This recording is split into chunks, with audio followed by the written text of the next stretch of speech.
we've got like less than a third left. So we're gonna try to blast on through. The true science of history, for instance, does not yet exist. Scarcely do we begin today to catch a glimpse of its extremely complicated conditions. But suppose if it were definitely developed, what could it give us?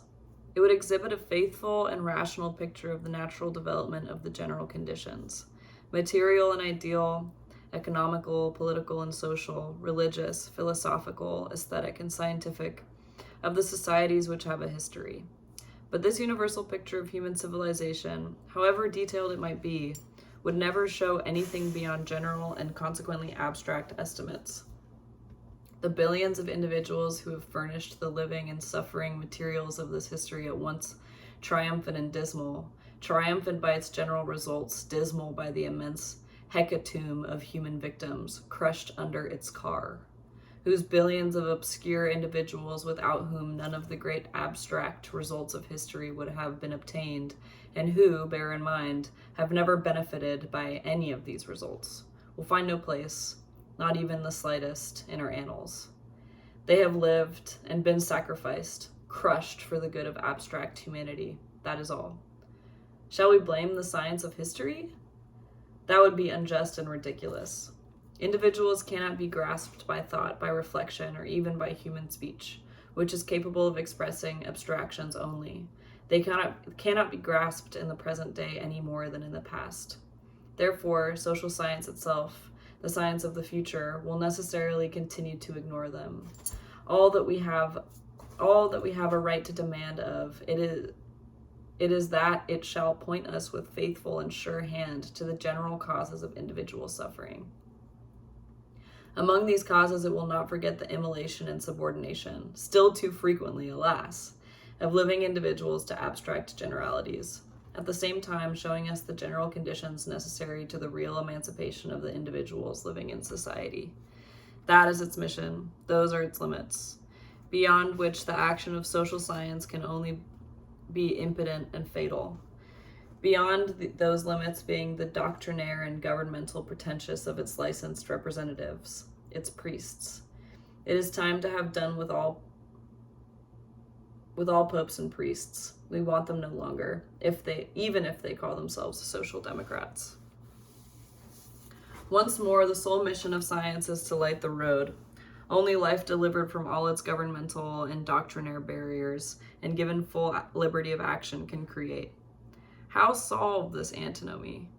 On the one hand, science is indispensable to the rational organization of society. On the other, being incapable of interesting itself in that which is real and living, it must not interfere with the real or practical organization of society. This contradiction can be solved only in one way: by the liquidation of science as a moral being existing outside of the life of all, and represented by the body of breveted savants. It must be spread among the masses.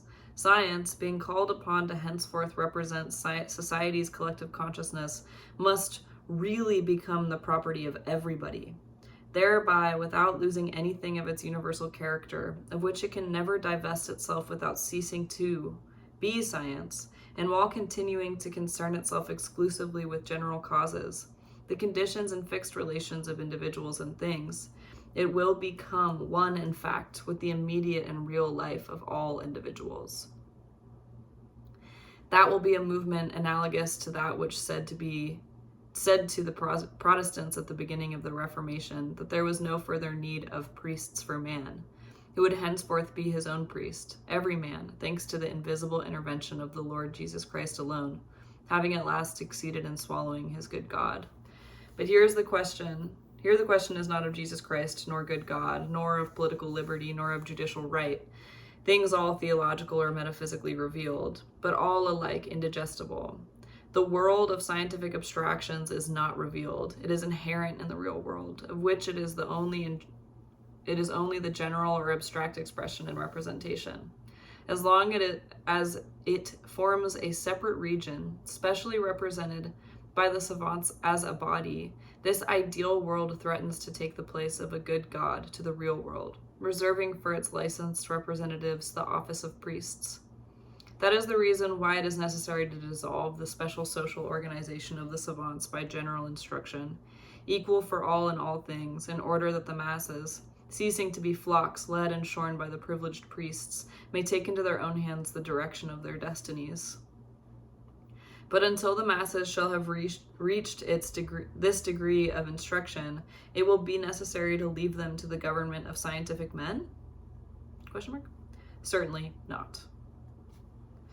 It would be better for them to dispense with science than allow themselves to be governed by savants. The first consequence of the government of these men would be to render science inaccessible to the people, and such a government would necessarily be aristocratic, because the existing scientific institutions are essentially aristocratic. An aristocracy of learning.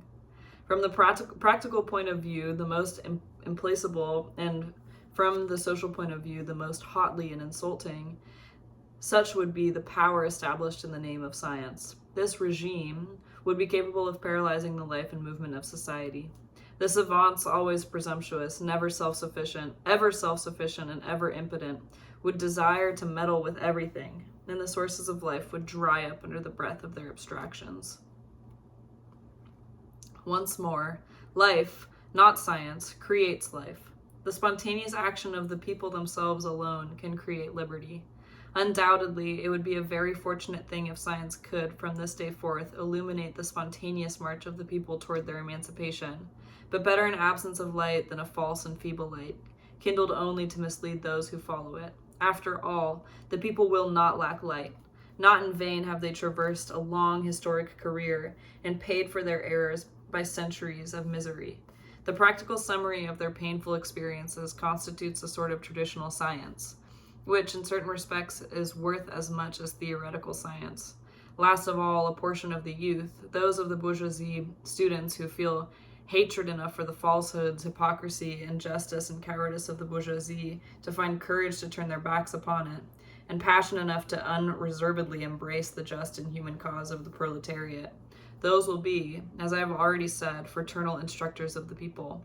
Thanks to them, there will be no occasion for the government of the savants. If the people would beware of the government of the savants, all the more should they provide against that of the inspired idealists. The more sincere these believers and poets of heaven, the more dangerous they become. The scientific abstraction, I have said, is a rational abstraction, true in its essence, necessary to life, of which it is the theoretical representation, or, if one prefers, the conscience. It must be absorbed and digested by life. The idealistic abstraction, God, is a corrosive poison which destroys and decomposes life, falsifies and kills it. The pride of the idealists, not being personal but divine, is invincible and inexorable. It must die, but it will never yield, and while it has a breath left, it will try to subject men to its God, just as the lieutenants of Prussia, these practical idealists of Germany, would like to see the people crushed under the spurred boot of the emperor. The faith is the same, the end but little different, and the result, as that of faith, is slavery. It is at the same time the triumph of the ugliest and most brutal materialism. There is no need to demonstrate this in the case of Germany. One would have to be blind to avoid seeing it at the present hour, but I think it is still necessary to demonstrate in it the case of divine idealism.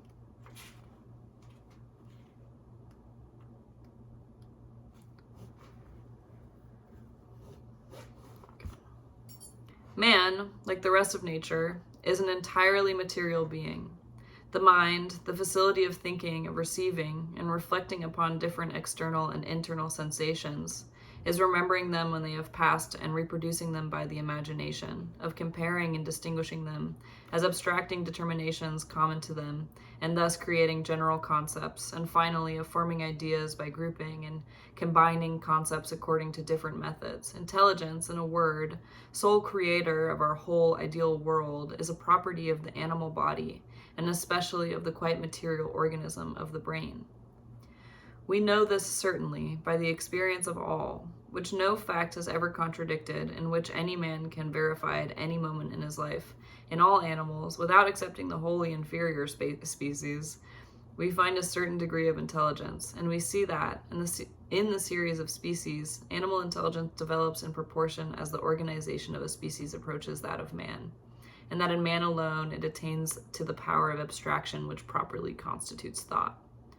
Universal experience, which is the sole origin, the source of all our knowledge, shows us, therefore, that all intelligence is always attached to some animal body, and that the intensity, the power of this animal function depends on the relative perfection of the animal. The latter of these results of universal experience is not applicable only to the different animal species. We establish it likewise in men, whose intellectual and moral power depends so clearly upon the greater or less perfection of our organism as a race, as a nation, as a class, and as individuals, that it is not necessary to insist upon this point. On the other hand, it is certain that no man has ever seen or can see pure mind, detached from all material form, existing separately from any animal body whatsoever. But if no person has seen it, how is it that men have come to believe in its existence? The fact of this belief is certain, and if not universal, as all the idealists pretend, at least very general, and as such it is entirely worthy of our closest attention. For a general belief, however foolish it may be, exercises too potent a sway over the destiny of men to warrant us in ignoring it or putting it aside. The explanation of this belief, moreover, is rational enough. The example afforded us by children and young people, and even by many men long past the age of majority, shows us that man may use his mental faculties for a long time before accounting to himself for the way in which he uses them, before becoming clearly conscious of it.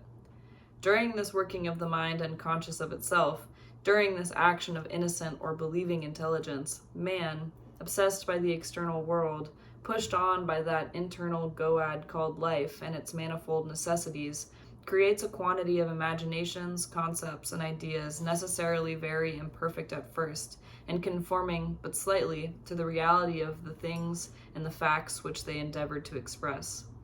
Not having yet the consciousness of his own intelligent action, not knowing yet that he himself has produced and continues to produce these imaginations, these concepts, these ideas, ignoring their wholly subjective, that is, human origin, he must naturally consider them as objective beings, as real beings, wholly independent of him, existing by themselves and in themselves. It was thus that primitive peoples, emerging slowly from their animal innocence, created their gods. Having created them, not suspecting that they themselves were the real creators, they worshipped them, considering them as real beings infinitely superior to themselves.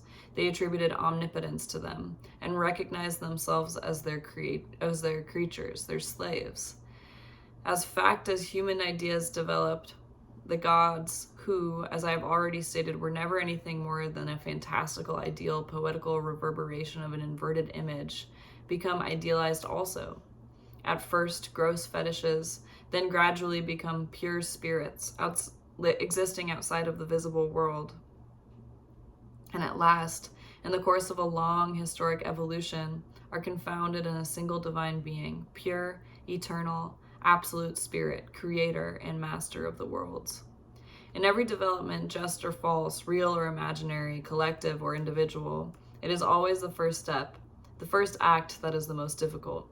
That step once taken, the rest follows naturally as a necessary consequence. The difficult step is the historical development of this terrible religious insanity which continues to obsess and crush us, was to posit a divine world as such, outside the world. This first act of madness, so natural from the physiological point of view and consequently necessary for the history of humanity, was not accomplished at a single stroke. I know not many centuries were needed to develop this belief and make it governing influence upon the mental customs of men. But once established, it became omnipotent, as each insane notion necessarily becomes when it takes possession of a man's brain. Like, take a madman. Whatever the object of his madness, you will find that obscure and fixed idea which obsesses him seems to him the most natural thing in the world, and that, on the contrary, the real things which contradict his idea seem to him ridiculous and odious follies. Well, religion is a collective insanity. the more powerful because it is traditional folly, and because its origin is lost in the most remote antiquity. As collective insanity, it is penetrated to the very depths of the public and private existence of the peoples. It is incarnate in society. So it has become, so to speak, the collective soul and thought. Every man is enveloped in it from his birth. He sucks it in with his mother's milk, absorbs it with all that he touches, all that he sees.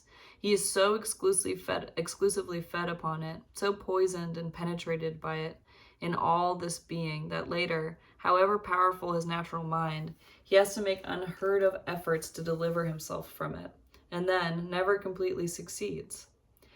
We have one proof of this in our modern idealists, and another in our doctrinaire materialists, the German communists. They have found no way to shake off the religion of the state. The supernatural world, the divine world, once well established in the imagination of the peoples, the development of the various religious systems that followed its natural and logical course, conforming moreover in all things to the contemporary development of economical and political relations of which it has been in all ages, in the world of religious fancy, the faithful reproduction and divine consecration. Thus has the collective and historical insanity which calls itself religion been developed since fetishism, passing through all the stages from polytheism to Christian monotheism. The second step in the development of religious beliefs, undoubtedly the most difficult next to the establishment of a separate divine world, was precisely this transition from polytheism to monotheism, from the religious materialism of the pagans to the spiritualistic faith of the Christians. Pagan gods, and this was their principal characteristic, were first of all exclusively national gods. Very numerous, they necessarily retained a more or less material character, or rather, they were so numerous because they were material, diversity being one of the principal attributes of the real world. The pagan gods were not yet strictly the negation of real things. They were only a fantastic exaggeration of them. We have seen how much this transition cost the Jewish people, constituting, so to speak, its entire history. In vain did Moses and the prophets preach the one God. The people always relapsed into their primitive idolatry, into the ancient and comparatively much more natural and convenient faith in many good gods, more material, more human, and more palpable. Jehovah himself, their sole God, the God of Moses and the prophets, was still an extremely national God, who, to reward and punish his faithful followers, his chosen people, used material arguments, often stupid, always gross and cruel. It does not even appear that faith in his existence implied a negation of the existence of earlier gods. The Jewish God did not deny the existence of these rivals. He simply did not want his people to worship them side by side with him, because before all, Jehovah was a very jealous God. His first commandment was this: I am the Lord thy God, and thou shalt have no other gods before me. Jehovah, then, was only a first draft, very material and very rough, of the supreme deity of modern idealism. Moreover, he was only a national god, like the Russian god worshipped by the German generals, subject to the Tsar and patriots of the empire of all the Russias, like the German god, whose pietists and the German generals, subject to William I at Berlin, will no doubt soon proclaim. The supreme being cannot be a national god. He must be the god of entire humanity. Nor can the supreme being be a material being. He must be the negation of all matter, pure spirit. Two things have proved necessary to the realization of the worship of the supreme being. 1, a realization such as it is of humanity by the negation of nationalities and national forms of worship. 2, a development already far advanced of metaphysical ideas in order to spiritualize the gross Jehovah of the Jews. The first condition was fulfilled by the Romans, though in a very negative way, no doubt, by the conquest of most of the countries known to the ancients and by the destruction of their national institutions. The gods of all the conquered nations, gathered in the pantheon, mutually canceled each other. This was the first draft of humanity, very gross and quite negative. As for the second condition, the spiritualization of Jehovah, That was realized by the Greeks long before the conquest of their country by the Romans. They were the creators of metaphysics.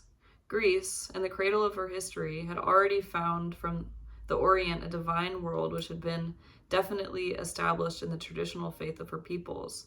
This world had been left and handed over to her by the Orient.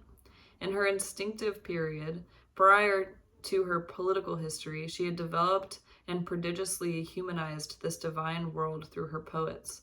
And when she actually began her history, she already had a religion ready-made, the most sympathetic and noble of all religions which have existed, so far, at least as a religion, that is, a lie, can be noble and sympathetic. Her great thinkers, and no nation has had greater than Greece, found the divine world established, not only outside of themselves and the people, but also in themselves as a habit of feeling and thought. And naturally, they took it as a point of departure, that they made no theology, that is, that they did not wait in vain to reconcile dawning reason with the absurdities of such a God, as did the scholastics of the Middle Ages, was already much in her favor. They left the gods out of their speculations and attached themselves directly to the divine idea, one invisible, omnipotent, eternal, and absolutely spiritualistic, but impersonal. As concerns spiritualism, then the Greek metaphysicians, much more than the Jews, were the creators of the Christian God. The Jews only added to it the brutal personality of their Jehovah. That a sublime genius like the divine Plato could have been absolutely convinced of the reality of the divine idea show us how contagious, how omnipotent, is the tradition of the religious mania even on the greatest minds.